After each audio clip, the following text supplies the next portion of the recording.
반갑습니다. 산소사냥꾼 조세윤입니다. 오늘 저는 여러분들에게 세상에서 가장 소중한 것에 대한 이야기를 좀 하려고 해요. 세상에서 가장 소중한 것이 뭘까? 아시는 것처럼 세상에서는 지금 파멸과 위협의 언어들이 난무를 합니다. 기후위기를 이야기하는 거예요. 지금처럼 우리가 특별한 행동을 하지 못하고 머뭇거리고 망설이고 있으면 결국은 우리가 가장 소중한 것을 잃게 된다. 가장 소중한 것을 지켜내기 위해서 우리는 지금의 기후위기를 벗어나야 된다. 그러기 위해서 어떤 일들을 해야 될 것이냐. 그게 지금 중요한 화두가 되고 있습니다. 그렇다면 가장 소중한 것. 여러분들이 지켜야 할 가장 소중한 것이 뭐라고 생각하세요? 저는 가장 소중한 것이 생명이라고 생각합니다. 그럼 생명이라는 말은 무슨 말일까요? 세상에서 우리가 지켜야 할 가장 소중한 것이 생명이다. 그 생명들 중에서도 내 생명이 가장 중요하고 소중하다. 그 생명은 뭐냐? 생명은 살아있다는 거다. 살아있다는 건 무슨 말이에요? 우선 숨을 쉬어야 되잖아요. 호흡을 하고 대사를 하고 또 번식을 하고 조직을 하는 것. 이런 것들을 우리는 살아있다고 부릅니다. 제가 여러분들과 마찬가지로 저는 호흡을 해요. 호흡을 하니까 저는 살아있습니다. 그죠? 살아있으니까 생명이 있다는 말이잖아요. 그러니까 저는 살아있고 생명이 있어서 세상에서 가장 소중한 존재다. 그렇다고 저는 생각합니다. 여러분들도 마찬가지일 거예요. 여러분들 입장에서는. 여러분 바닷가에 가면 갯벌이 있잖아요. 이 갯벌을 보면 다양한 생명체들이 살고 있습니다. 갯벌 1입방미터에 수십만 종의 생명들이 살아있다고. 그 갯벌 중에는 조개도 있고 여러 가지 생명들이 있는데 갯지렁이라도 있잖아요. 그 갯벌에 사는 갯지렁이가 호흡을 합니까? 당연히 호흡을 해요. 그럼 호흡을 하니까 갯지렁이가 살아있다는 이야기네. 그럼 갯지렁이가 생명이 있다는 이야기네. 그렇잖아요. 그럼 갯지렁이가 세상에서 가장 소중하다는 이야기네. 그렇게 이렇게 기착이 됩니다. 약속했잖아요. 우리가 세상에서 가장 소중한 것은 생명이다라고 약속을 했으니까요. 그럼 나의 생명과 바닷가에서 꿈틀거리고 있는 갯지렁이의 생명과 바람에 흔들리는 나뭇잎 하나의 생명이 다 같이 자기들 입장에서는 가장 소중한 것들이다. 지구에 있는 것들은 다 그렇게 중요하고 소중한 것들이다. 생명은. 자, 이렇게 이야기를 시작을 합니다. 얼마 전에 린 마글스라는 분이 What is Life? 생명이란 무엇인가라는 책을 썼습니다. 거기 일단 이런 이야기가 나와요. 그것은 지구의 풍부함이다. 그것은 처치와 단축, 변환과 부패, 성장과 죽음의 복잡한 형식으로 나타난다. 그것은 다윈의 시간을 통해서는 최초의 박테리아와 연결되고, 그것은 베르나드 석재의 공간을 통해서는 지구촌 생물권을 연결하는 평창하는 네트워크이며, 그것은 도저히 피할 수 없는 죽음을 무한정 연장하기 위해서 자신의 행동을 바꾸는 난폭한 물질이며, 그리고 그것은 우주가 사람의 모습으로 스스로에게 던지는 물음이다. 한마디로 딱 자르면 지구의 풍부함이다. 그게 생명이다. 이런 이야기입니다. 세상에서 가장 소중하고 귀한 생명이라는 것. 그렇다면 이건 어디서 왔을까? 생명의 역사를 한번 들여다볼 필요가 있다. 일반적으로는 지금부터 137억 년 전에 정말 최고로 가장 작은 점 하나가 뻥 하고 폭발을 했습니다. 초기 우주의 아주 높은 온도와 밀도에서 대폭발이 일어나게 되죠. 그래서 그 폭발하는 점에서부터 시간과 공간과 모든 물질들이 만들어졌다는 이론입니다.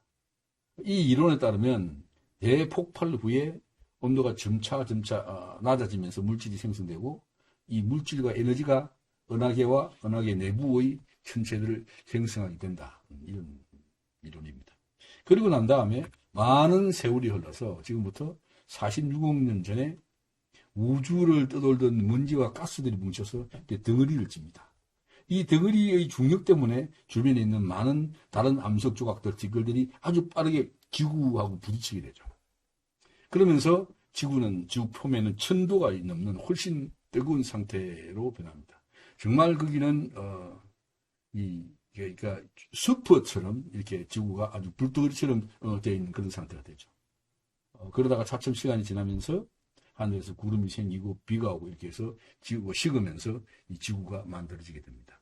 이게 46억 년 전에 탄생한 지구의 형성된 모습이라고 보고 있죠.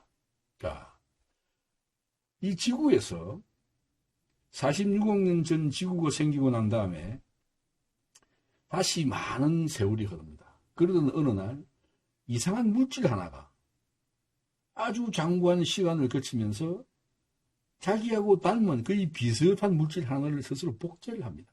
이게 최초의 생명체라고. 원핵 생명. 핵이 없는 생명체가 지금부터 38억 년 전에 탄생을 합니다. 박테리아나 남조리 같은 것을 이야기하는 거죠. 그리고 또 많은 한 20억 년의 세월이 흐르면서 다세포 생명체가 만들어집니다. 그게 바로 진핵 생물이라고 합니다. 그러다가 많은 세월이 지나고 많은 세월이 또 흐르다가 지금부터 5억 3천만 년 전의 고생대 때 캄브리아기라고 하는데 이때 지구에 산소가 공급이 되고 생기면서 캄브리아의 대폭발이라는 사건이 생깁니다. 그건 지구에 모든 생명들이 융성할 수 있는 특별한 생명의 대폭발이 이루어진 거예요. 그래서 산소 농도의 증가로 지구 생명체들이 폭발적으로 번성을 하게 되는 시기가 옵니다. 생물들이, 그러니까 바다에 살고 있는 생물들도 육상으로 진출을 하고, 그 모든 동식물들이 출현하는 풍요로운 지구가 만들어지게 됩니다. 자, 생명들은 이렇게 만들어지고 있을 때, 인류는 어떻게 출생을 하느냐, 탄생을 하느냐. 지금부터 약 350만 년 전에 아프리카에서 오스트랄로피테쿠스라고 부르는 남방원숭이, 남방원숭이라고 부르는 오스트랄로피테쿠스라는 최초 유인원이 출현을 하죠. 그리고 약 200만 년 전에는 손재주 좋은 사람이라고 표현되는 호모 하빌리스가, 약 50만 년 전에는 바로 선 사람이라는 의미의 호모 에렉투스가 출현을 합니다. 그리고 호모 사피엔스는 약 한 20만 년 전, 15만 년에서 20만 년 전에 드디어 우리의 직계 조상인 슬기로운 사람이라는 의미의 호모가 되어납니다. 학자들은 이 호모 사피엔스를 가장 치명적인 종이라고 해요. 이 사피엔스들이 출현을 하고 난 다음에 그들도 약 7만 년 전쯤에 인지혁명, 상상력이라는 것을 얻게 되고 은혜를 얻게 되면서 인지혁명을 하게 돼요. 지식나무의 돌연변이라고도 얘기를 하는데요. 그러면서 인간의 지혜가 급속하게 발달하기 시작합니다. 그리고 난 다음 많은 세월이 다시 흐르죠. 12,000년 전에 소위 홀로세, 지구와 지구의 기온 상태와 인간이 함께 잘 살 수 있는 정말 인간이 가장 필요한 세상이 옵니다. 바로 홀로세라는 거고, 그 시기에 농업혁명이 일어납니다. 농업혁명이 일어나면서 기후가 안정되고 인구가 증가하죠. 그 시기가 바로 구석기에서 신석기로 딱 넘어가는 그 시점이라고 해요. 그러다가 세월이 많이 흘러서 과학혁명이 지금부터 500년 전에 생기게 됩니다. 과학혁명이 시작되고 지금은 소위 산업혁명이라고 그러죠. 산업혁명은 과잉생산, 과잉소비, 에너지 전환시대, 소위 이 화석연료라는 것을 우리가 캐내기 시작해서 제2의 불을 인간이 마음대로 조정할 수 있는 그런 시기가 됩니다. 그러면서 지구는 많이 위험하게 되고 위태롭게 되는 거겠죠. 지금 1500년대에 지구 인구는 약 5억 정도였고 재화는 2500억 불 정도였습니다. 그리고 에너지 소비 약 13조 칼로리라고 해요. 다시 500년이 흘러서 2000년대에는 인구가 기하급수적으로 불어서 인구가 70억이 되죠. 재화는 60조 불이 되고 에너지 소비는 1000배가 넘습니다.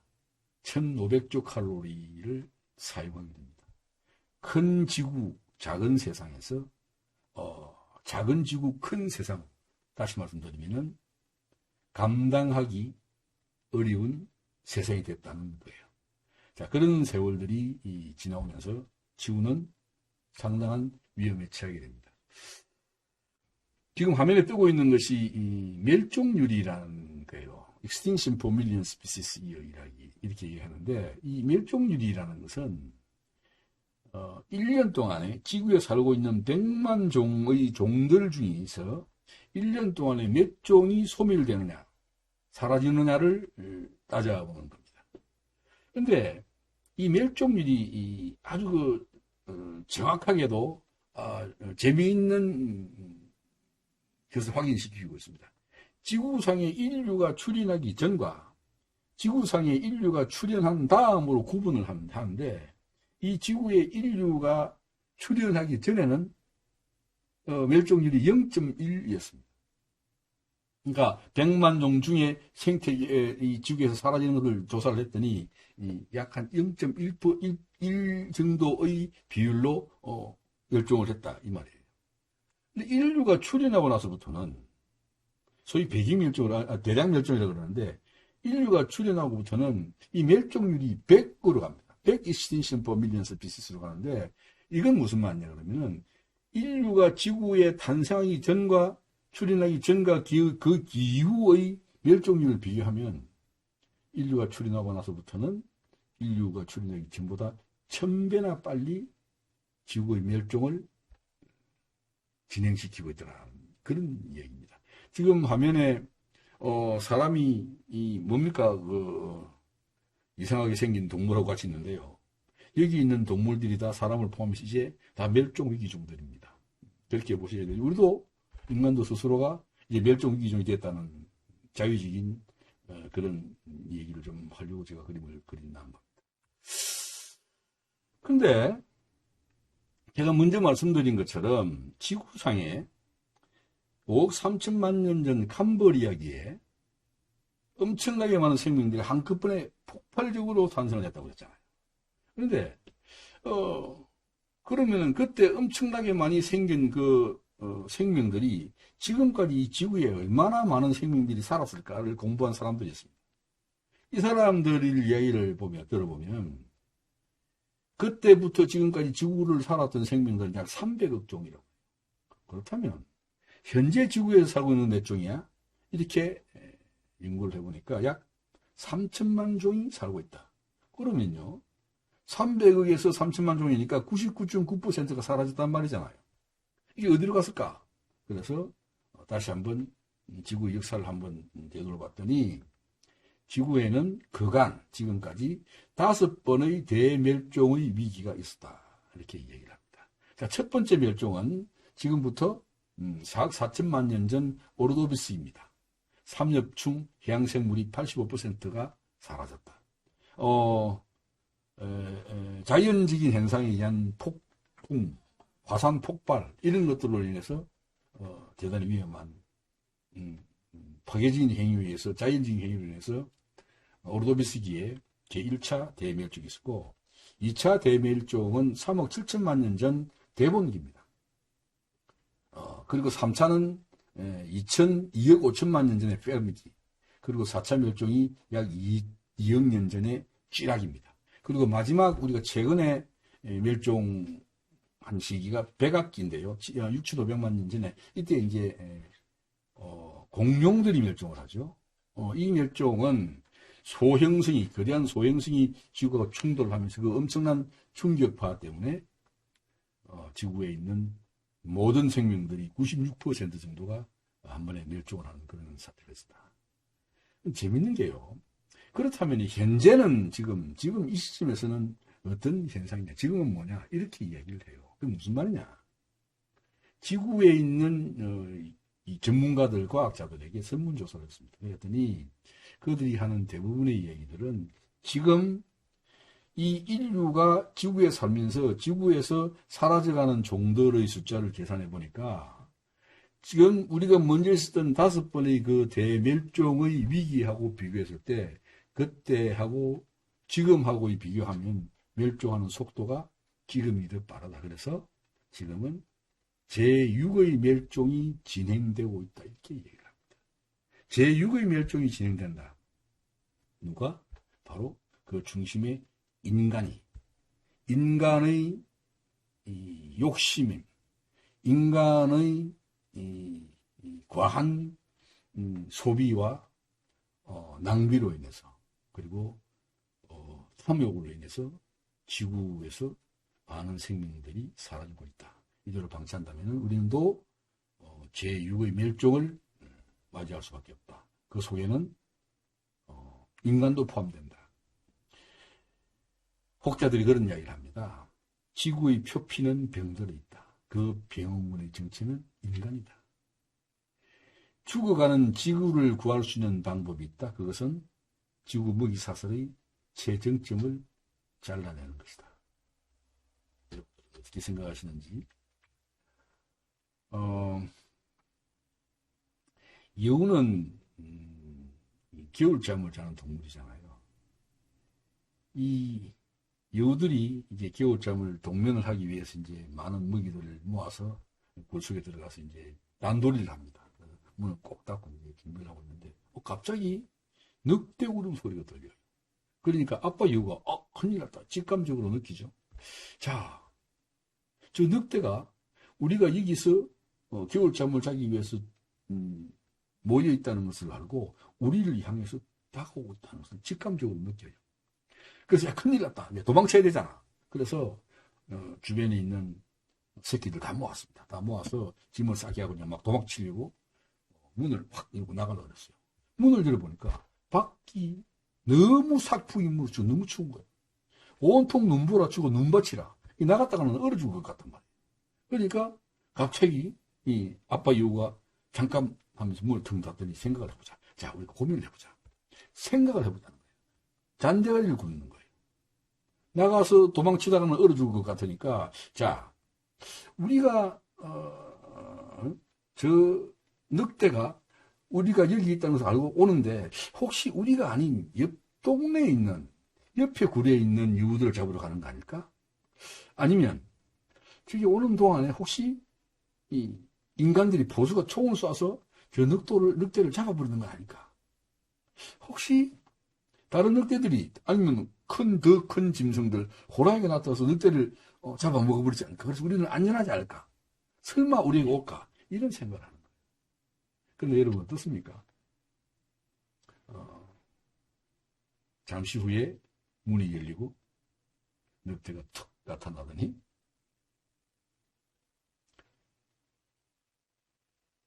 도망가지 못하고 머뭇거리고 망설이고 있는 여우들을 한 마리씩 다 잡아먹죠. 저 늑대를 기후위기라고 생각을 하고 설마 하고 웅크리고 있는 여우들을 우리 인간이라고 생각한다면 우리가 지금 이러고 있어서 될까요? 아무리 바깥이 춥고 삭막하더라도 대책을 세워 도망을 치든 더 단단하게 문을 틀어막든 무슨 수를 내야 됩니다. 왜냐하면 이 세상에서 가장 소중한 것을 지켜내기 위해서 세상에서 가장 소중한 것 생명을 지키기 위해서 그렇습니다. 기후변화, 기후위기, 기후비상 지금은 기후변화에서 기후위기로 전환이 됐다가 지금은 아예 기후비상사태다. 비상한 상황이까지 왔다. 지금 우리가 특별한 역할을 하지 않으면, 특별한 행동을 하지 않으면 우리는 인류의 멸종, 지구의 파멸까지를 예견할 수 있는 아주 심각한 지경에 이르고 있다. 이런 얘기들을 하고 있습니다. 끊임없이 세상에서는 파멸과 불안 그런 언어들이 난무를 합니다. 기후변화를 막아내지 못하면 인류는 멸종할 것이고 지구는 훼손되고 파괴될 것이다. 이런 실패에 대한 언어들이 남몰르죠. 그러나 지금 우리가 그런 언어들의 그런 얘기들을 계속 들으면 사람들은 두려움을 느낍니다. 그리고 죄책감을 느껴요. 그래서 그런 현상에서 도망치고 싶어 하죠. 그래서 지금 우리에게 필요한 것은 상황을 정확하게 이해를 하고 극복할 수 있는 방법을 찾아내야 되는 긍정적이고 가능성이 있는 희망의 얘기를 좀 해야 된다. 이렇게 생각을 합니다. 그래서 기후변화라는 것은 그럼 뭐냐? 이 내용을 좀 더 자세하게 한번 들여다보자. 이런 말씀을 좀 드립니다. 기후하고 날씨하고 좀 비교를 좀 해야 돼요.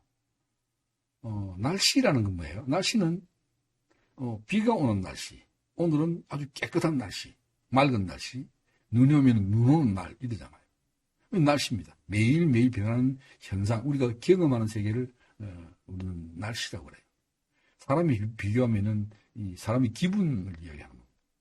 기분이 좋았다가 나빴다가 뭐 슬펐다가 즐거웠다가 즐겁다가 기쁘다 이럴 수 있잖아요. 이게 날씨예요. 근데 이 날씨는 변해야 돼요. 만약에 아주 비가 오는 날씨가 뭐 낭만직이라고 하지만 이게 비 오는 날씨가 한 달, 두 달, 석 달 계속되면 어떻게 될까요? 홍수가 나서 난리가 납니다. 참 좋은 날씨, 화창한 날씨가 아주 맑은 날씨가 넉 달, 다섯 달, 여섯 달, 6개월 동안 계속되면 어떻게 돼요? 가뭄이 들어서 농사를 못 지어요. 사람이 못 삽니다. 그래서 날씨는 변해야 되는 거예요. 기후는 뭐냐? 기후는 이 날씨들의 약 한 30년 동안의 평균을 이야기하는 거예요. 그래서 기후는 변하면 안 되는 거예요. 기후가 변하면은 아무것도 못 해요. 대단히 위험해집니다. 그래서 지금 기후 변화에 대한 기후 위기에 대한 핵심적인 이유가 뭐냐면 문제가 뭐냐면 기후는 변하면 안 돼요. 그러니까 변하지 말아야 될 기후가 변하고 변해야 되는 날씨가 변하지 않기 때문에 문제가 생기는 겁니다. 그래서 일반적으로 기후 변동과 기후 변화를 구분을 좀 지어야 돼요. 기후 변동은 자연적인 변화를 이야기합니다. 엘니뇨나 뭐 라니냐, 북극 진동 이런 같은 자연적인 현상으로 변화가 생기는 것을 우리 기후 변동이라고 그러고, 우리가 지금 이야기하는 기후 변화라는 것은 인간의 개입, 오롯이 인간이 개입을 해서 지구 기후를 변하게 만드는 것을 우리 기후 변화라고 이야기를 해야 된다. 그런 부분들을 좀 정리를 하면 될 것 같다. 그리고요, 기후 변화를 이해를 하기 위해서는 우리가 호흡을 할 수 있는 기후가 변동되고 있는 대기에 대한 공부를 좀 해야 되는데, 좀 복잡할 수도 있지만 좀 쉽게 제가 좀 말씀드릴게요. 우리가 호흡을 하고 살고 있는 이 대기라는 공기청, 이건 예를 들어서 사과로 계산하면, 사과라고 그러면 지구가 사과의 껍질 부분에 있는 것이 대기예요. 대기는 뭐 무한히 있는 것처럼 생각되지만 사실 이 대기가 아주 귀한 겁니다. 그러니까 사과의 껍질 부분에만 해당되는 거예요. 우리가 지금 여기서 로켓을 타고 하늘로 쭉 올라가면, 계속 직진해서 올라가면 15km쯤 올라가면 그다음 대기가 없습니다. 그 위에는 성층권이라는 게 있어요. 호흡을 못 한단 말이에요. 이 귀한, 이렇게 얇은 대기층 속에, 그 속에 있는 대기를 구성하는 물질들을 보면 질소라는 놈이 78%입니다. 대부분이 질소가 차지합니다. 그 다음에 우리가 호흡을 할 수 있는 산소라는 것이 21%예요. 그럼 78%하고 21%를 보태니까 99%네? 1%가 없네? 어디 갔어요? 이 1% 안에 이산화탄소, 아르곤, 암모니아 등등 기타 등등 다양한 기타의 대기물질들이 포함되어 있다. 그 중에서 이산화탄소가 0.04% 있다 이 말입니다. 0.04%? 그 중에서도 지난 10,000년, 20,000년 전에는 그 대기 중에 이산화탄소가 성분이 0.25에서 0.03%였습니다.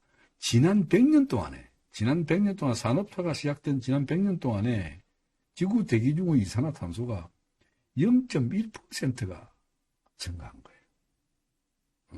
여러분, 그거 뭐 0.1% 가지고 그렇게 겁을 먹고 있어? 근데 중요한 게 있습니다. 지구에서 방출되는 이산화탄소 중에서 육상식물, 나무나 풀들이 흡수하는 것이 약 30%, 바다의 23%, 그리고 대기 중에 47%가 분포를 한다고 그러는데, 이 0.1% 이산화탄소가 흡수하는 열량이 엄청난 거예요. 예를 들면, 이산화탄소 0.1%의 위력이 0.01%의 위력, 그러니까 100만 개 중에 400개의 위력이, 100만 개 중에 100개의 위력이 얼마만큼 되냐 그러면, 1초에 히로시마에 떨어졌던 원자폭탄 5개가 폭발하면서 발생하는 열 정도가 된다. 하루에 원자폭탄 40만 개가 폭발한 정도의 열량을 0.01% 이산화탄소가 흡수한다. 상상을 초월하는 겁니다. 그럼 큰일 나잖아. 그 정도 열량이면은 지금 벌써 지구가 다 타버리겠는데? 근데 다행히 우리에게는 바다가 있습니다. 모든 것을 다 받아준다는 바다. 그 바다가 그 열 중에 95%를 흡수를 해요. 그리고 대기 중에는 약 한 2%만 돌아다닙니다. 이게 문제, 우리가 느끼는 거예요. 그럼, 바다가 다 받아주는데 괜찮겠네. 바다만 믿으면 되겠네. 천만에요. 이제 그 바다도 한계에 온 거예요. 바다가 수용할 수 있는 한계가 왔다. 바다 수온이 차츰차츰 높아지고 있다. 이게 문제입니다. 그러니까 지구의 이산화탄소 온실가스는 그렇게 우리의 급소가 된다. 아주 치명적으로 우리를 괴롭힐 수 있다. 이런 것들을 좀 이해를 하시면 됩니다. 자, 기후변화에서 기후위기로 넘어오잖아요. 1880년부터 2013년까지 133년 동안 지구의 평균 기온이 0.85도가 올랐습니다. 현재는 지금 1.1도 상승해 있는 상황이고, 이산화탄소는 지난 133년 동안에 278ppm에서 390ppm으로 40% 이상 증가를 했다. 현재는 410ppm인데 더 증가했죠.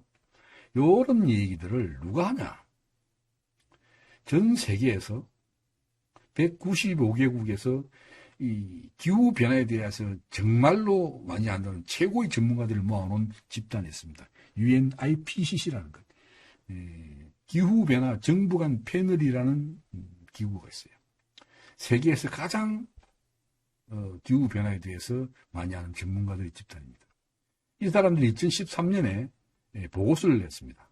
5차 보고서를 냈는데, 이때 이 사람들이 한 얘기가 1880년부터, 그러니까 쉽게 말씀드리면 지난 100년 동안 지구 온도가 1.1도 상승했다. 이게 지난 10,000년 동안에 4도가 올랐다는 거예요.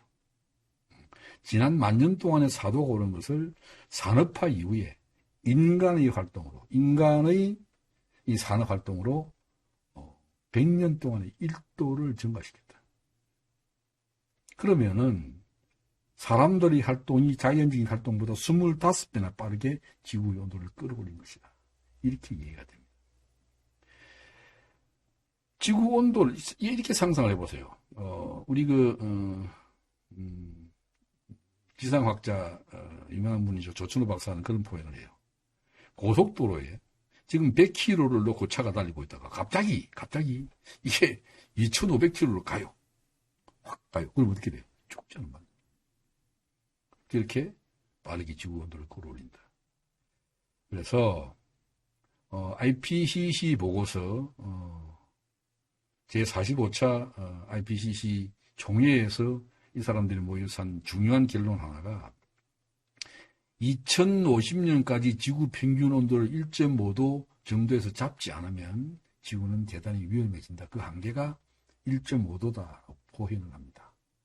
그런데 이미 1도가 올랐단 말이에요. 그럼 우리에게 허용되는 지구온도 상승폭은 이제 고작 0.5도가 남았다. 이게 지금 인류가 극복해야 될 중요한 과제이기도 하고 숙제이기도 합니다. 자, 그런데 제가 말씀드렸던 이 IPCC 보고서라는 것이 좀 제가 좀 자세하게 말씀을 드리면 IPCC라는 조직은 전 세계 195개국의 환경 전문가들이 모여서 세 가지 워킹 그룹이 있습니다. 세 종류가 있는데, 세 개 그룹이 있는데, 1차 그룹은, 이 이산화탄소, 지구 온난화가 과연 인간이 만든 것이 맞느냐, 그 원인을 파악을 해요. 제2단계에서는, 2차 워킹 그룹은, 그럼 이 기후 변화의 영향, 이게 지구에 어떤 영향을 미치느냐를 연구를 합니다. 그 다음에 세 번째 워킹 그룹은 그것을 극복할 수 있는 방법, 대책과 대안에 대한 고민을 해요. 이렇게 하는 사람들이 지금 모여서 보고서를 작성합니다. 이 보고서를 작성하는 사람들이 한 문장 단위로 보고서를 올리는데 참석한 모든 사람들이 만장일치로 보고서를 올려요. 무슨 말? 가장 자유롭고 가장 엄격하고 그리고 가장 치밀하게 보고서를 작성한다. 그래서 가장 신뢰할 만하다. 이런 말씀 드리는 겁니다. 근데 이 IPCC 보고서가 지금까지 이 5차 보고서까지가 나왔습니다. 근데 최근에 6차 보고서가 나왔어요. 8월 9일 날 제6차 보고서가 나왔는데 산업화 이후에 1.1도가 상승했다라고 수정을 한 겁니다. 5차 보고서에서는 0.85도가 올랐다고 그랬는데 8년 만에 아니야 1.1도가 올랐네 이렇게 보고서를 낸 겁니다. 순전히 온실가스 배출만 적용을 하면 1.5도로 상승으로 계산되는데 이제 미세먼지 등이 같이 배출이 되잖아요. 그러니까 미세먼지나 거름 등 다른 오염 물질들이 배출이 되면서 태양빛을 좀 차단시켜요. 거기서 감소분이 0.4도 정도가 감소가 되기 때문에 1.1도다. 0.1도는 오로지 인간의 활동만으로 그렇게 된 거다. 이렇게 보고를 하고 있습니다. 1.5도 지구온난화의 도달하는 시점을 2018년도 특별보고서에서는 2030년에서 2050년 동안, 그러니까 특히 2050년까지 1.5도에서 잡아야 된다. 이렇게 보고서가 얘기를 하고 있는데 이게 이번에는 좀 수정이 됩니다. 2050년까지는 못 갈 것 같다. 그래서 10년 정도 땡겨야 돼. 그래서 2021년에서 올해부터 2040년까지 얼마 남지 않았습니다. 30년 텀이 있었는데 이제 10년으로 줄였어요. 그래서 앞으로 20년 동안 지구 온도를 1.5도에서 막기 위해서 노력을 해야 된다. 다시 말씀드리면 기후변화는 점점 더 강해지고 빨라지고 명백해지고 강범위하게 일어나고 있다. 서둘러야 된다. 이런 얘기를 하고 있습니다. 그리고 지구 기온은 단순히 상승만 하는 것이 아니라 지금 제가 말씀드린 가속이 붙는다. 그래서 지난 100년 사이 동안 아까 말씀드린 0.85도, 7, 8도에서 8도가 올랐는데 지난 불과 10년 사이에 0.31도가 상승했다. 그러니까 가속도가 붙어서 지구가 더워지는 속도가 더 빨라진다. 이렇게 보면 됩니다. 자, 지구 평균 기온이 1도가 오르는데 그 1도가 무서워야 뭐야? 그게 왜 그렇게 두려워? 자, 이 1도가 어떤 역할을 하는지 한번 보겠습니다. 1.09도, IPCC가 얘기한 6차 보고서에서 한 이야기를 보면 산업화 이전보다 1도가 올랐는데 현재는 50년 만에 이 1도 오른 것만으로도 50년 만에 찾아올 만한 극한 고온 현상이 약 5배 더 늘어난다. 10년에 한 번씩 찾아오는 폭우나 가뭄이 2배 이상 늘어난다. 그죠? 그 다음에 극한 고온 현상이 8.6배, 폭우는 1.5배, 가뭄은 2배. 만약에 지구 평균 온도이 2도가 돼버리면 극한 폭염은 무려 지금 우리가 더워 죽겠는데 이게 무려 14배나 많이 찾아온다. 이런 데이터를 가지고 있습니다. 우리나라 한번 볼까요? 우리나라도 2050년까지 이대로 두면 약 3도가 상승한다. 3도면은 아주 힘든 경우입니다. 일강 수량이 18% 증가. 우리나라의 경우 1980년에서 2010년까지 30년간 평균 기온이 0.9도가 상승했습니다. 이 말은 다른 나라에 비해서 우리나라의 이 온도, 기온, 평균 기온 상승폭이 2배 정도 높다는 걸 표현하는 거예요. 자, 고작 0.9도, 1도 상승에 폭염, 더운 날이 9일, 10일에서 14.9일로, 열대야는 4일에서 10일로, 여름의 길이는 113일에서 127일로 2주가 늘어나고, 겨울의 길이는 102일에서 87일로 보름 동안 15일이 줄어들었다. 이런 대단히 위험한 경우들이 생기고 있다. 그렇게 해서 기후 비상이 생긴 거예요. 일상이 되어버린 이상기후가 됐다. 2018년 우리가 폭염 때문에 애를 먹었습니다. 2019년 태풍이 많이 왔었어요. 그리고 작년에는 사상 최장의 장마 때문에 애를 먹었잖아요. 올해 여러분들 잘 아시는 것처럼 우리나라 벚꽃이 99년 만에 가장 빠른 개화를 합니다. 평상시에 비해서, 평년에 비해서 17일이나 빠른 개화였습니다. 꽃이 그렇게 빨리 피버린 거예요. 그건 좋은 건 아니죠. 호주 산불, 시베리아의 폭염, 뉴욕 한파, 팬데믹, 이런 것들은 대단히 우리를 힘들고 어렵게 하고 있습니다. 전 지구가 그렇다는 말씀입니다. 그래서 지구의 이 변화, 기후의 변화가 이제 기후 비상 상태가 와 있다. 기후 변화에서 기후 위기로 넘어갔다. 이제는 기후 비상 사태다. 지금을 극복하기 위해서는 최선을 다해서 우리 태도를 행동을 바꿔야 된다. 이런 말씀. 지구 온난화는 그럼 왜 생겨요? 지구 온난화는 서로시 말씀드린 것처럼 지구 변동이라는 것은 자연적인 현상이지만 기후 변화는 서로시 인간의 활동으로 기후 온난화가 생긴 겁니다. 왜요? 많이 생산. 인간의 탐욕과 욕심으로 엄청나게 많은 생산, 엄청나게 많은 소비를 하는 거예요. 제대로 된 생산과 소비를 하는 것이 아니라 넘쳐나는 거예요. 그래서 이 가인 생산과 가인 소비 때문에 지구 온난화가 지속되고 있다. 가속화되고 있다. 이런 말씀을 드립니다. 여러분, 지구상에는 약 13억 마리의 소가 있습니다. 지구에 있는 모든 수송수단, 운송수단, 그러니까 배나 비행기나 자동차가 내뿜는 이산화탄소하고 소나 가축들, 염소나 돼지나 이런 가축들이 내뿜는 이산화탄소를 비교하면 소나 가축들이 내뿜는 이산화탄소의 양이 여러분, 모든 수송수단이 내뿜는 이산화탄소의 양보다 많다는 겁니다. 이런 것들도 한번 참고를 해주시면 여러분들이 기후위기를 극복하는 데 참고가 될 것 같다는 생각을 드립니다. 기후위기 오면 우리에게 당장 어떤 일이 와요? 식량 생산에 문제가 생겨요. 여러분들 지난 2010년에 러시아의 가뭄으로 식량 생산량이 20%가 줄었습니다. 그러니까 국제 곡물 시장이 폭등을 하는 거예요. 그러니까 아프리카에 있는 시리아 등에서는 폭동이 일어나요. 이 사람들은 돈을 벌면 거의 대부분을 먹는 데 쓰잖아요. 근데 갑자기 이 식량 가격이 밀값이 오늘 1,000원 하던 것이 다음날 2,000원, 3,000원 넣어버리면 견딜 수가 없잖아요. 그렇게 해서 폭동이 일어납니다. 그래서 400만 명의 난민이 발생했습니다. 지구 기온이 1.5도 상승하면 식량 생산에 엄청난 차질이 온다. 특히 우리가 사는 아시아 몬순지구, 이 아시아 지구에 35억의 인구가 살고 있는데 여기에 만약에 기후변화 때문에 식량 생산에 차질이 오면 어떻게 될까? 우리나라는요, 식량 자급률이 25%에 불과합니다. 75%는 수입을 해야 돼요.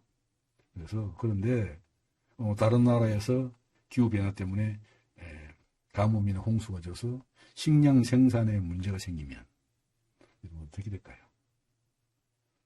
그래서 지금 당장 우리가 나서서 특별 행동을 시작해야 된다.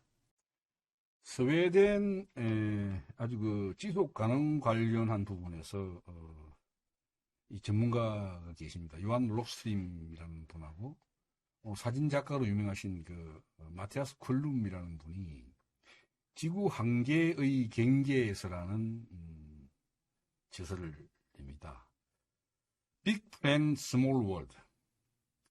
큰 지구, 작은 세상에서 Small Plan, Big World. 작은 지구, 큰 세상으로 세상이 변해가고 있다. 이미 25년 전에 그런 현상이 생겼다. 이렇게 이야기를 합니다. 지구 한계의 경계에서 대단히 위험하고 위태롭기는 하나 그 경계 속에서 환경을 보호하고 인류의 번영을 함께 도모한다. 그러니까 한계 내 성장에 관련된 메시지를 전하고 있습니다.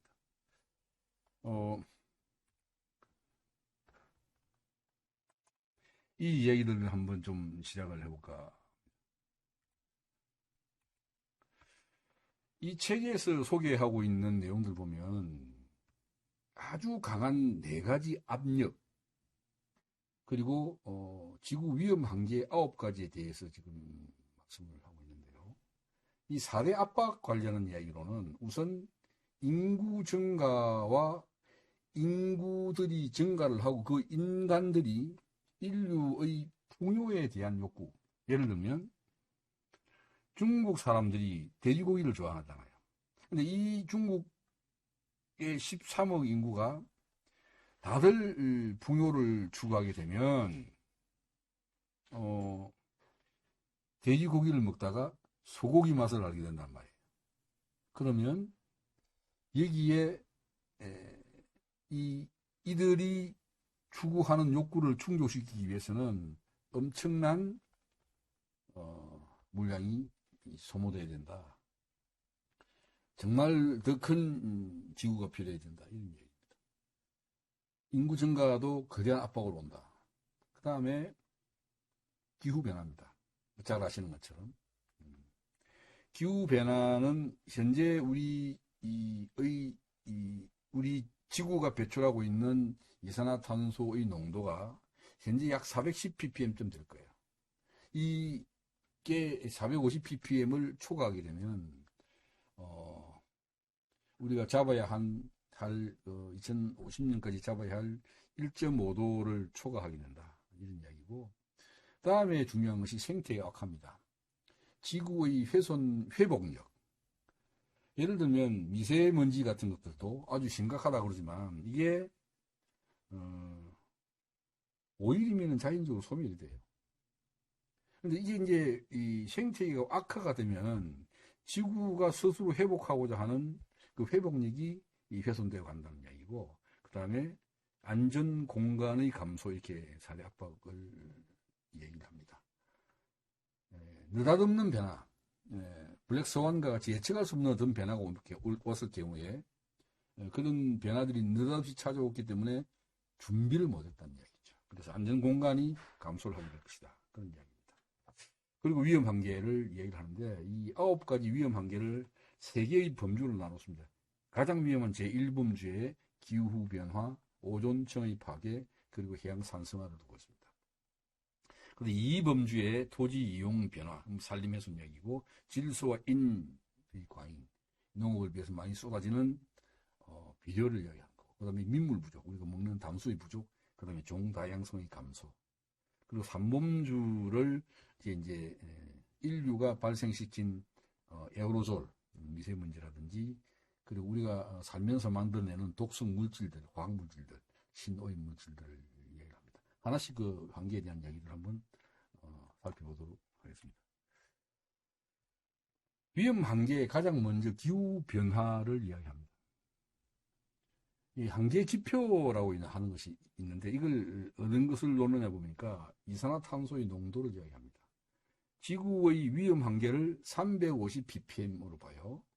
이 350ppm이 극지방의 빙하를 안정시키는 이산화탄소의 농도가 그렇습니다. 350ppm까지는 현상을 유지할 수 있다. 지구에서 녹아내리고 있는 빙하를 어느 정도 안정하게 잡아둘 수 있는데 요 350ppm을 초과하게 되면 빙하가 녹아내리기 시작해서 위험하다. 이런 이야기입니다. 그 다음에 기후 강제력, 복사 강제력. 이걸 제곱미터당 1Wc로 잡습니다. 복사강제력이라는 것은 사람이 배출한 온실가스가 더해진 지표면에서의 에너지 총량이라고 표현하는데 좀 어렵죠.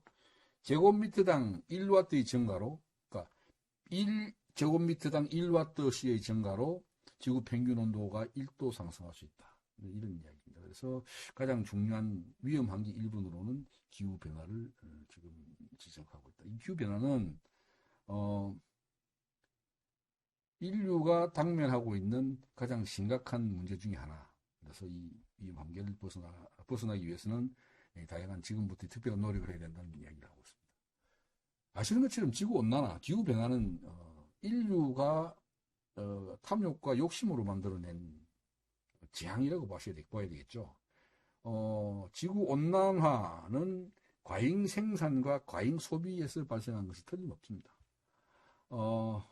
온난화가스, 지구를 덥게 만드는 가스가 우리는 지금 이산화탄소가 거의 7, 80% 되기 때문에 그걸 중심적으로 이야기하지만 이산화탄소, 과불화탄소, 수소불화탄소, 육불화황, 메탄, 아산화질소 이런 종류들이 있습니다. 산업혁명 이후 인간이 이 지구의 이 속살을 파내서 우리가 이렇게 화석연료 시대를 열면서 지구 온도가 계속 올라가고 있다. 그래서 지구 온난화는 대단히 지금 심각한 문제로 되고 있다는 이야기입니다. 자, 다음 위험 한계는 성층권 오존층 파괴입니다. 오존층은 자외선의 노출을 방지하죠. 그러니까 이 오존층에서 쏟아지는 자외선이 태양열로부터 오는 자외선이 바로 지구로 들어와 버리면 노출이 되면 사람들의 경우에는 피부암에 걸릴 수가 있고 인체에도 대단히 위험하지만 자연 생태계가 상당히 훼손되고 교란이 올 수 있습니다. 그래서 이 자외선, 그러니까 이 오존층을 파괴시키는 물질이 냉장고나 에어컨을 돌릴 때 거기에 기본적으로 들어가는 원료, 재료, 그게 이제 냉매인데요. 거기에 들어가는 염화불화탄소라는 물질이 있습니다. 그것이 이제 이 냉매를 교체하고 폐쇄할 경우에 대기중으로 노출이 되면서 성층권으로 올라가서 오존층을 파괴한다고 되어 있는데 이건 대단히 심각한 문제라서 몬트리올 의정서, 몬트리올에서 사람들이 모여서 전 세계의 과학자들, 정치인들이 모여서 이대로 가면 성층권의 오존층이 파괴되면서 사람도 물론 생태계가 위험하게 된 데서 냉매를, 그러니까 냉장고나 에어컨에 들어가는 냉매를, 소위 냉매 중에서 염화불화탄소라는 냉매의 사용을 중지를 하자, 이렇게 몬트리올 의정서에서 결정을 해서 지금은 이게 생산이 되고 있지 않습니다. 인류가 전 세계가 함께 마음을 모아서 정리를 한 좋은 결과라고 볼 수가 있죠. 자, 다음 위험 한계는 해양 산성화 부분입니다. 아시는 것처럼 이산화탄소 중에 4분의 1이 바다에서 녹기 때문에 이로 인한 바닷물의 산성화, 탄산염 이온 농도를 낮추어서 산호나 조개, 플랑크톤들의 껍질 형성에 지장을 준다고 되어 있습니다.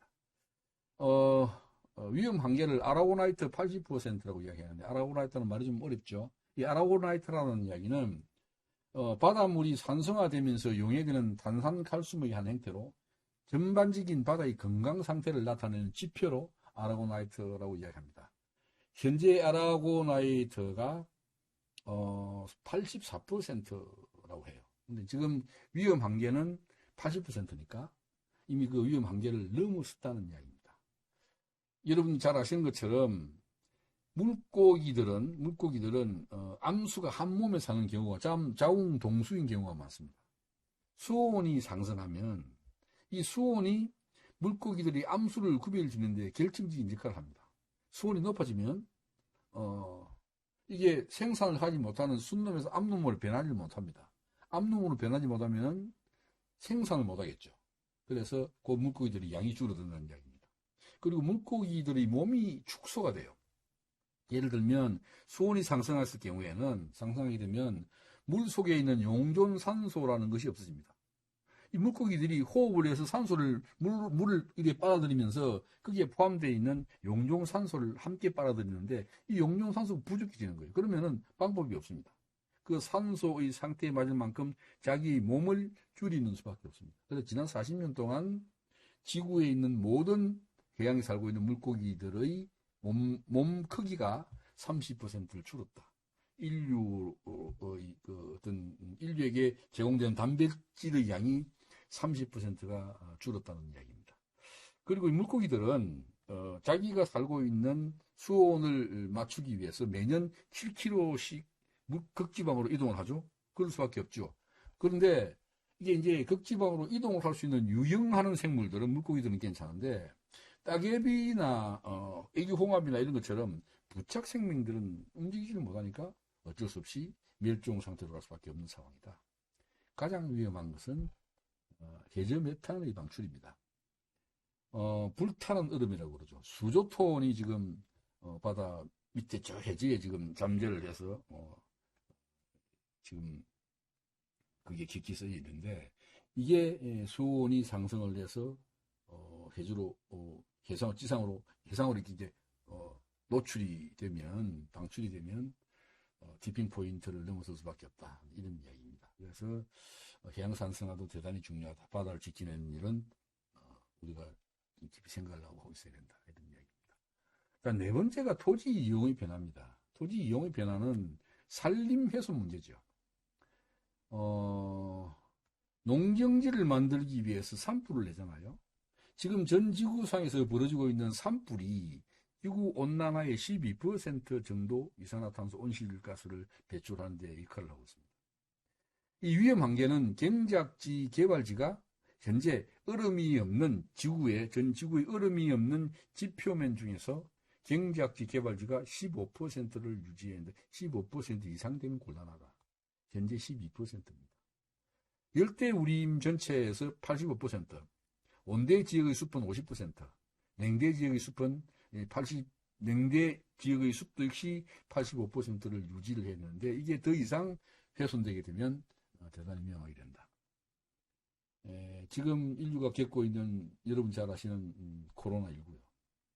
이것 또한 우리가 토지 이용의 변화, 그러니까 산림을 훼손하면서부터 오는 겁니다.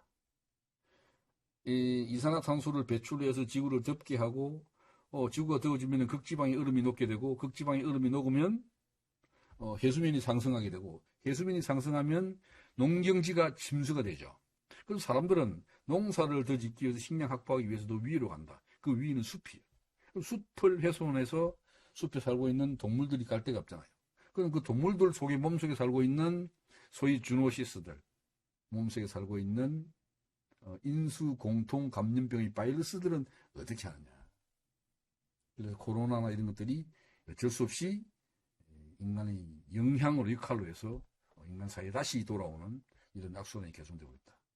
현재 상태로 계속해서 기후위기가 진행된다면 자연 속에 이미 170만 종의 바이러스가 존재하고 있다. 이것들이 지금 코로나보다 훨씬 더 위험한 놈들이 언제 튀어나올지 모른다. 이런 의미에서, 이런 측면에서 토지 이용의 변화는 대단히 중요한 이야기다. 이렇게 보시면 됩니다. 다음 문제는 물 문제입니다. 현재 지구에 있는 모든 강물들이 4분의 1은 바다에 들어가지 못합니다. 오는 동안에 다 소멸이 돼버리고 정발을 해버려서 마른 강이 된다는 얘기입니다. 생태계의 기능과 복원력을 지키기 위해서 각 강들이 보유해야 할 최소 물량이 있습니다. 최소 물량이 매년 4,000세제곱미터라고 합니다. 지금 지구 위험 한계에서. 그러니까 매년 4,000세제곱미터의 물들을 이 강들이 다 보유를 못할 경우에는 지구는 심각한 물 부족에 시달려야 된다. 우리나라도 물 부족 국가라고 유엔에서 그러잖아요. 그런데 우리나라는 물 부족을 느끼지 못하고 있습니다. 왜 그럴까요? 가상수라는 개념입니다. 우리나라는 식량 자급률이 25%죠. 그런데 나머지 75%는 외국에서 식량을 수입하잖아요. 근데 잘 보시면은 쌀 1kg를 생산하는데 3,400리터의 물이 필요합니다. 소고기 1kg를 생산하는 데는 15,000리터의 물이 필요해요. 그렇다면 우리가 이 식량을, 이만한 식량을 외부에서 수입을 하기 위해서는 그것이 물량으로 계산하는, 수입하는 곡식이나 식량에 포함된 생산하기 위해서 썼던 물 계산한다면은 연간 288억 톤의 물을 우리가 수입하는 것으로 됩니다. 수출은 11억 톤밖에 안 돼요. 좀 어려울지 모르지만 우리나라가 자체 생산하는 25%의 식량을 생산하는 데 들어가는 모든 물량이 거기에는 쌀, 곡물뿐만 아니라 소고기, 돼지고기를 키우는 데 들어가는 것까지 다 포함됩니다. 우리 자체적으로는 국내 농업에 소비되는 물량이 125억 톤이다. 나머지 288억 톤은 수입을 한다. 이런 얘기입니다. 그렇다면 결국 기후위기가 좀 더 확대가 되고 좀 더 위험해져서 농업에 지장을 줬을 경우에 우리나라는 어떻게 될 것인가? 심각하게 고민을 해야 됩니다. 그래서 농사를 짓는다는 것, 농업이라는 건 생명산업이기 때문에 우리가 반드시 우리가 먹고 살 만큼 식량을 자급할 만큼은 반드시 농사를 확보하고 보유하고 있어야 된다. 이런 말씀입니다. 자, 위험 한계 6번 질소와 인입니다. 인류의 식량 생산 증가를 위해서 비료, 축산 가축의 분뇨 이런 것들이 막 쏟아져 들어오죠. 지구 위기가 멜데스의 인구론을 보면 인구가 기하급수적으로 증가하기 때문에 인구 폭발로 인해서 먹고 살지 못해서 멸종이 올 것이라는 이야기합니다. 근데 지금까지 인구는 계속 늘어나는데 그 인구가 굶어 죽을 만큼이 아니라 상당하게 굶주리는 지역도 있습니다만 인구를 먹여 살릴 만큼 식량 생산이 늘어나는 거예요. 그러니까 이건 아주 혁명적인 일입니다. 녹색 혁명이라 그러죠. 이거 왜냐하면은 비료 때문에 그런 거예요. 질소와 인 이것들을 농경지에 쏟아 넣어서 여기서 생산되는 생산량을 급증을 시킨 겁니다. 그래서 이 식량 문제는 지금 현재는 전 지구가 다 먹고 살 만큼 풍족하게 지금 생산이 되고 있는데 문제가 생겨요. 질소나 인이라는 것이 논밭에 투여가 되면 곡물들이나 식물들이 이것을 다 빨아먹으면 되는데 다 빨아먹지를 못하고 상당한 부분들이 거기에 축적이 됩니다. 그럼 비가 오게 되면 이것들이 바다로 쏠려 내려가잖아요. 강으로 쏠려 내려가고 바다로 쏠려 내려가는데 강으로 쏠려 내려갈 경우에는 부영량하고 소위 녹조 현상이 생깁니다. 이것이 바다로 들어가면 어때요? 적추가 생기는 거죠. 그래서 위험 한계는 질소는 연간 4,400만 톤에서 잡아라. 더 이상은 곤란하다. 그 다음에 인은 배경풍화, 그러니까 자연적으로 풍화되는 양의 10배 이내에서 잡아야 된다. 이것이 질소와 인의 위험 한계입니다. 다음 볼까요? 7번째는 종 다양성 감소입니다. Extinction per million species, 이게 이제 지금 멸종률을 이야기하는 건데 이 멸종률이라는 것은 100만 종 가운데 매년 몇 종이 사라지는가를 따지는 거예요. 인류가 출현하기 전에는 멸종률이 0.1이었는데 인류가 출현하는 이유는 100 extinction per million species예요. 100이 됩니다. 그럼 무슨 말? 인류가 탄생하기 전과 인류가 탄생 후의 멸종의 진행 속도는 이미 그때보다 1000배가 빠르다. 그래서 이 멸종률을 현재 멸종률은 100입니다. 100 MSY인데 이 멸종률을 10으로 잡아야 된다. 이렇게 보고 있습니다. 그래서 이 종 다양성 문제는 심각하게 생각해야 된다. 우리가 어떻게 종을 훼손하고 멸종시키고 있느냐. 연간 100종에서 1000종 정도를 멸종을 시키고 있는데 근데 그 종들이 현재 이 지구상에서 어떤 특별한 역할을 하는지 아직도 모르는 사이에 그런 종들이 훼손되고 있다는 것은 인류로서는 크나큰 손실이다 이렇게 볼 수 있습니다. 다음입니다. 8번째가 에어로졸, 미세먼지죠. 산업화로 화석연료를 태우면서 이 블랙카본이나 질산염, 방사염 이런 것들이 나옵니다. 그러니까 석탄 화력발전소에서 굴뚝에서 쏟아져 나오는 온갖 오염 물질들이 대기중의 대기와 혼합을 하면서 이게 이제 미세먼지로 전환이 되는 거예요. 이걸 전구물질이라고 그래요. 그래서 요거는 위험 한계를 AOD 0.25로 봅니다. 이 AOD라는 것을 미세먼지 에어로졸의 광학 두께라고 이야기하는데 현재 0.30이니까 미세먼지의 위험도 한계를 초과했다. 그리고 마지막으로 위험 한계의 신물질, 화학물질들입니다. 인류가 합성해낸 중금속, 잔류성 유기오염 물질 이런 겁니다. 뭐 비소라든지 뭐 이런 기타 등등 아주 위험한 신물질들을 이야기하는데 이것 위험 한계는 정확히 정해진 게 없습니다. 이건 각 나라마다 각 지역별로 허용 한계치를 적용하고 있다 이렇게 보시면 됩니다. 이 메시지가 전한 이 책이 전하는 메시지 중에 핵심 메시지는 이런 겁니다. 이 한계 내에서 우리가 적용을 하고 극복해내기 위해서는 우선 눈을 떠라. 지구의 위기는 긴박하며 지구적이다. 그리고 모든 것은 연결되어 있고 예기치 못한 일이 일상화되고 있다. 지구 한계를 존중해라. 그리고 지구 차원에서 생각을 해라. 그리고 남아있는 지구의 아름다움을 보존하라. 우리는 상황을 변화시킬 수 있다. 혁신을 촉발하라. 그리고 시급한 것부터 시작하라. 지구 위험 한계에서 그 한계 내 성장을 통해서 우리가 지속할 수 있는 지구를 가지고 가야 되겠다. 이런 이야기들입니다. 자, 이제 좀 더 기후위기와 관련된 구체적인 얘기, 구체적인 사안들을 한번 돌아보겠습니다. 플라스틱 이야기를 좀 하죠. 화면에 보이는 것이 Save Bird from Plastic. 플라스틱으로부터 새를 구하자. 심각합니다. 현재 지구에 있는 거의 모든 바다새들은 플라스틱에 노출되었습니다. 이 새들이 플라스틱을 먹으면 소위 그러니까 포만감 때문에 배가 불러서 굶어 죽는 이런 현상이 생기게 되는 거죠. 자, 이 플라스틱에 대한 이야기를 좀 할게요. 플라스틱은 뭐냐? 플라스틱이라는 건 뭐냐? 가소성을 가지는 고분자 화합물 이렇게 얘기합니다. 고분자라는 말은 분자량이 10,000개가 이상 되는 걸 이야기합니다. 여러분들 산소, 물의 분자량은 18입니다. 18개밖에 안 되는데 고분자 화합물은 분자량이 10,000개 이상 되는 것을 이야기합니다. 가소성이라는 것은 어떤 물체에 힘을 주어서 변형을 시켰을 때 한번 변형된 것이 그대로 유지되는 성질을 이야기합니다. 플라스틱을 합성수지라고 부르기도 하는데 그것은 화학적으로 합성된 고분자 물질이기 때문입니다.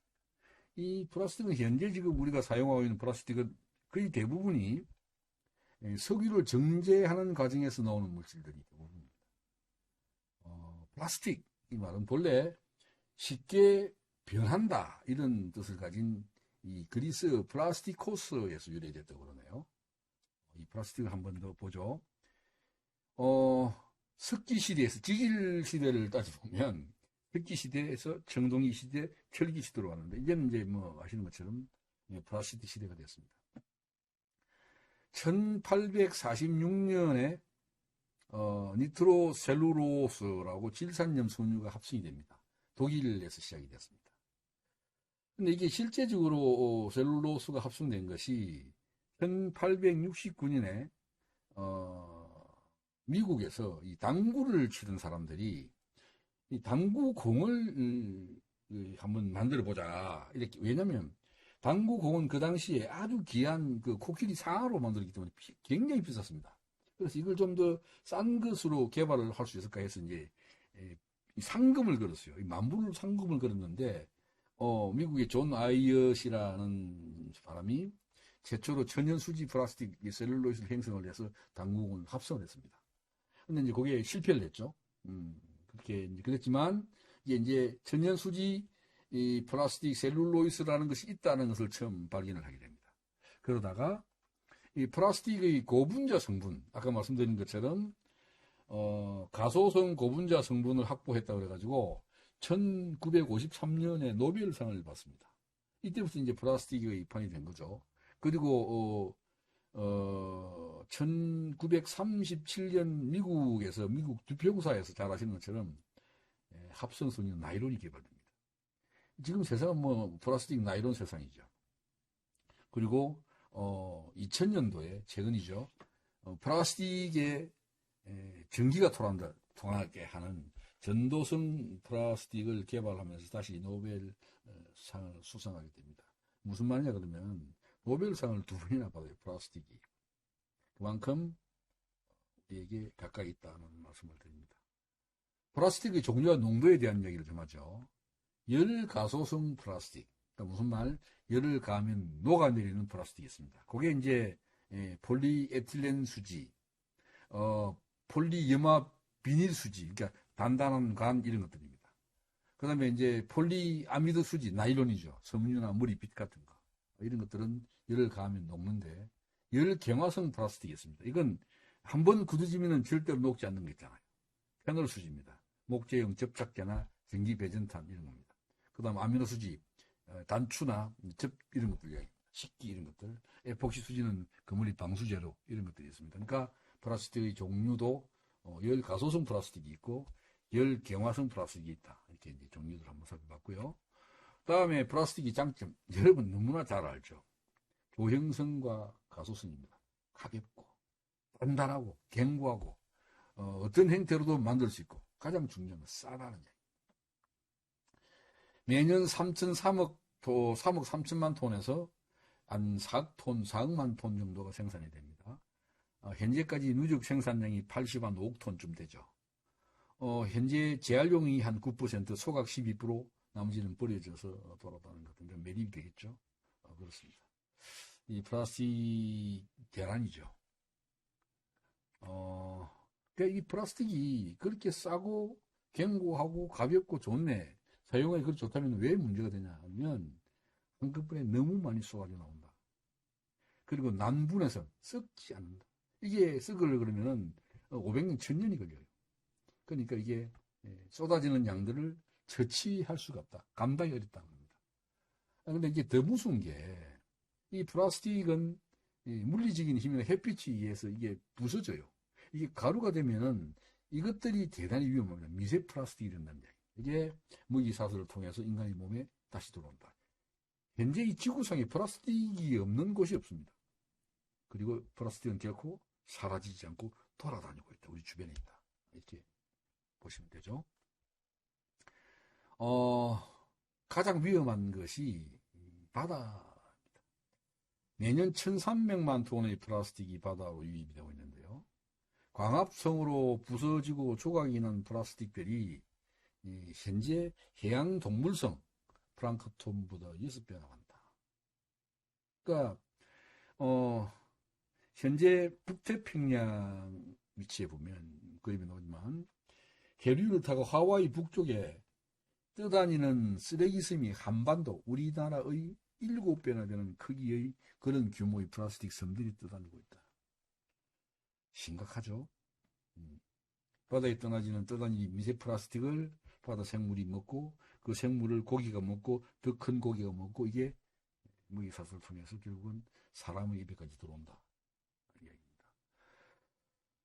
위험한 그 미세 플라스틱을 한번 살펴볼게요. 5mm 이하로 미세화된 합성 고분자 화합물을 미세 플라스틱이라고 그러는데 마이크로 비즈라는 것이 있습니다. 이게 이제 우리가 양치질을 하면 입안에 좀 까끌까끌한 부분이 느껴지잖아요. 그게 치약에 들어있는 미세 플라스틱 마이크로 비즈입니다. 연마제, 세안제, 화장품에도 많이 들어있습니다. 1mm 미만, 이걸 우리가 1차 미세 플라스틱이라고 합니다. 2차 미세 플라스틱은 플라스틱이 버려져서 인위적으로 바다에서나 육지에서나 풍화에 의해서 조각이 나서 미세하게 된 겁니다. 반드시 이 플라스틱은 결국은 조각이 나서 미세하게 될 수밖에 없는 상황입니다. 이게 2차 미세 플라스틱이고 마이크로 파이버라는 게 있어요. 이건 우리가 입고 다니는 의류들 상당 부분이 합성 섬유로부터 나온 겁니다. 이게 지금 의류를 세탁을 하면 되는 마찰에 의해서 이 합성 섬유에서 분해서 떨어져 나오는 것들이 심각하게 아주 미세한 미세 플라스틱들이 나오게 됩니다. 이제 이 마이크로 비즈나 마이크로 파이버 같은 것들은 아주 작기 때문에 배수 처리 과정에서 걸리지도 않고 다 바다로 유입됩니다. 그러면 수생태계를 교란할 뿐만 아니라 먹이사슬을 통해서 우리에게 돌아온다. 이런 이야기입니다. 가장 중요한 것이 미세 플라스틱은 대기주의로 떠다니고 있다. 이렇게 말씀드리죠. 그럼 이게 얼마만큼 오염됐을까? 한번 보죠. 우리나라의 경우에 바닷물 1리터에 125개 평균 검출이 된다고 합니다. 우리나라의 바닷모래 100g을 모으면 거기에 338개, 바지락 한 마리에 100g당, 바지락 100g당 102개, 그 다음에 소라, 여러분 좋아하는 소라에 100g당 48개 들어있다. 우리나라가 세계 5위의 플라스틱 소비국입니다. 국가별 1인당 플라스틱 소비량은 세계 최고입니다. 우리나라가 1인당 98kg을 쓰고 미국이 97kg 따라오고 있어. 일본이 66kg, 영국이 56kg을 씁니다. 비닐봉지도 우리나라가 세계에서 1위입니다. 1인당 매년 평균입니다. 414장을 쓰는데 이걸 온실가스 배출량으로 치환할 경우에 약 20kg 정도를 배출하는 걸로 된다. 이렇게 나왔습니다. 우리가 먹는 수돗물에도 1769개. 우리가 좋아하는 새우에도 182개. 맥주에 되어 있습니다. 제가 맥주를 굉장히 좋아합니다. 이 맥주에도 이렇게 들어있습니다. 어디든지 사용해야 되는 조미료인 소금에도 11개의 미세 플라스틱이 함유되어 있다. 우리 인간도 매주 플라스틱 한 장분의, 그러니까 플라스틱 카드 한 장분 플라스틱 뭔데 이게 이제 볼펜 한 자루 양입니다. 약 2000조각, 약 5g 정도를 알게 모르게 섭취를 한다. 여러분, 우리들 식탁을 한번 상상해 보십시오. 거의 대부분 플라스틱 식탁에 앉아서 플라스틱 거리에 있는 것들을 우리가 사용하고, 앉고 있는 의자도 그렇고, 우리가 플라스틱 없이 살 수 있을까요? 이렇게 우리가 주변에서 오염되고 있다. 이렇게 말씀을 드릴 수 있습니다. 자, 이제 이런 플라스틱의 역습에 대해서 인류는 가만히 있느냐? 여러 가지 방법으로 대응책을 마련하고 있습니다. 2012년에 국제해사기구, 국제연합식량농업기구, 유네스코 정부 간 해양위원회 등에서 공동으로 지원하는 국제해양 전문가 그룹에서 이 플라스틱의 문제를 해결하기 위한 방안들이 지금 연구가 되고 있고요. 2015년에는 유엔 차원에서 국제 환경 해남 문제에 해양 플라스틱 쓰레기를 포함을 시켰습니다. 영국은 미세 플라스틱 함유 화장품 생산과 판매 금지하겠다는 법령을 지금 마련하고 있고, 독일은 미세 플라스틱 분석 방법을 개발하고 있고, 먹는 물에 미세 플라스틱이 얼마만큼 함유되어 있는지 거기에 대한 집중적인 연구 분석에 착수했습니다. 미국은 마이크로 비즈 함유 제품을 제조 유통을 지금 금지시켰고요. 유럽도 마찬가지입니다. 유럽 전체적으로 플라스틱 폐기물 재활용 확대, 해양 투기 감축 방안 등을 지금 마련하고 있습니다. 자, 우리나라의 대응도 있습니다. 우리나라도 해양 미세 플라스틱에 의한 환경 위해성을 연구하고 있고, 국내 연안해역에서 미세 플라스틱 오염 평가가 시행되고 있습니다. 해양 환경 미세 플라스틱 오염 현황과 위해성 수준을 종합적으로 지금 그러니까 검사를 해서 제시할 예정으로 있습니다. 큰 그림은 2030년까지 플라스틱 폐기물 발생량을 지금부터 절반으로 줄이겠다고 하는데 기대합니다. 그리고 또 재활용률을 70%까지 끌어올리기 위해서 제조부터 재활용까지 전 단계를 대상으로 종합대책을 지금 연구하고 있습니다. 지난해 2019년 4월 1일부터 우리나라에서도 대형마트, 슈퍼 등에서 일회용 비닐봉지를 사용을 못하게 하는 재활용법이 시작이 됐고요. 환경부는 비닐봉투 사용 억제를 위한 자원의 절약과 재활용 촉진에 관한 법률을 제정을 합니다. 시행구칙 개정안이 2019년 1월 1일부터 시행되고 3개월 동안 계도 기간을 두었죠. 지난 일입니다만은, 그리고 2019년 4월 1일부터 전면적으로 시행을 해서 어기면 벌금이 300만 원입니다. 그리고 3년 이하의 징역에도 처한다고 하니까 조심해야 됩니다. 플라스틱이 얼마나 심각하면 이렇게 제도적으로 막겠다고 지금 국가가 나서고 있습니다. 물론 만시지탄에 감이 있습니다만 이렇게 해서라도 우리가 준비를 해야 된다. 새는 죽어 자연으로 돌아가지만 플라스틱은 천년을 버틴다. 2050년까지 바다새의 99.98%가 미세 플라스틱에 노출된다. 이야기합니다. 바닷가의 새들이 우리가 버린 미세 플라스틱들이 바다를 떠다니면서 이게 작게 조각이 나서 작은 규모로 바닷가에 흩어지면 물새들이 바닷가에 사는 바다새들이 그것이 먹인 줄 알고 먹습니다. 자기만 먹고 죽으면 되는데 이게 그렇지 않잖아요. 자기가 먹고 자기가 자기 새끼에게 이 먹이를 갖다 주는 거죠. 그렇게 되면 자기가 죽는 건 되는데 새끼들은 정말 살아보지도 못하고 죽습니다. 여기 어미새가 아기새에게 먹이를 먹이는 그림도 있고, 이거 보면 사다새입니다. 이 새의 죽은 사체를 열어봤더니 온갖 쓰레기들이 다 들어있습니다. 특히 저기 보니까 일회용 라이터도 보이네요. 저거 아마 우리나라 그걸 거예요. 이렇습니다. 그리고 이 플라스틱에 질려서 거북이 지금 고통을 당하고 있는 것.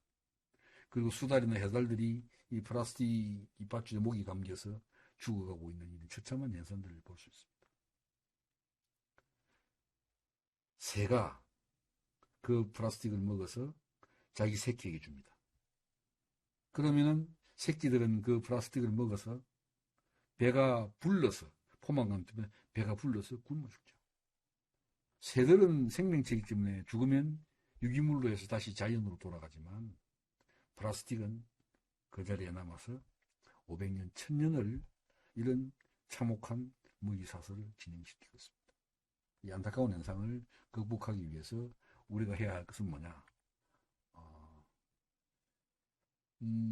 지금 다양한 운동들이 벌어지고 있습니다. 여러분, 비치코밍이라는 게 있어요. 바닷가에서 쓰레기를 줍고 바닷가에서 흩어져 있는 그 쓰레기 속에서 우리가 사용할 만큼 다시 골라내서 그걸 가지고 우리가 사용하기 좋은 어떤 다양한 제품들을 작품들을 활동하는 것도 그렇고요. 그리고 또 플라스틱을 재활용하는 부분에서 그것을 가지고 다양한 종류의 실용적인 물품들을 만들어내는 것도 필요합니다. 플라스틱 웨일이라는 것도 있습니다. 암스테르담 가면 배를 타고 다니면서 암스테르담 운하에 떨어져 돌아다니고 있는 미세 플라스틱을 고기 잡듯이 이렇게 잡는 거죠. 그래서 이제 우리도 우리 남해 같은 경우도 우리나라는 반도니까 주변에 연안에 흩어져 있는 이런 플라스틱들을 열심히 수거를 하고 가장 중요한 건 생산하는 업체에서 생산을 하고 생산해서 판매한 양만큼을 다시 회수를 하는 그런 법적인 근거가 마련된 것이 바로 아주 가장 좋습니다. 민간 사이트에서는 플라스틱 어택이라는 것도 있죠.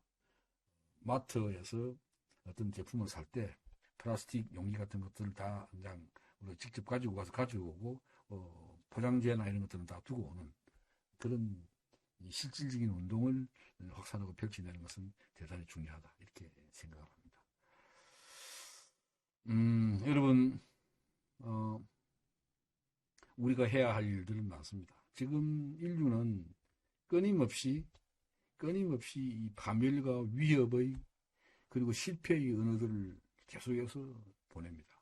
근데 그런 소리를 들으면 개인들은 이 두려움에 그리고 죄책감에 빠져서 활동을 안 합니다. 소외되고 무관심해지고 그렇습니다. 그렇지만 우리는 지금 인류는 왜 기후 변화가 위험한지, 기후 변화는 어떻게 발생하는지, 기후 변화가 지구에 미치는 영향 그리고 기후 변화가 앞으로 어떤 결과를 가져올지도 합니다. 중요한 건 우리의 특별한 노력으로 지구의 기후 변화를 극복할 수 있는 방법도 있다는 것입니다. 이제 우리에게 필요한 것은 긍정의 메시지. 우리가 나서면 돼. 할 수 있어 하는 가능성, 긍정, 희망의 메시지가 필요하다. 이런 대화를 시작할 때가 됐다. 이렇게 생각합니다. 감사합니다.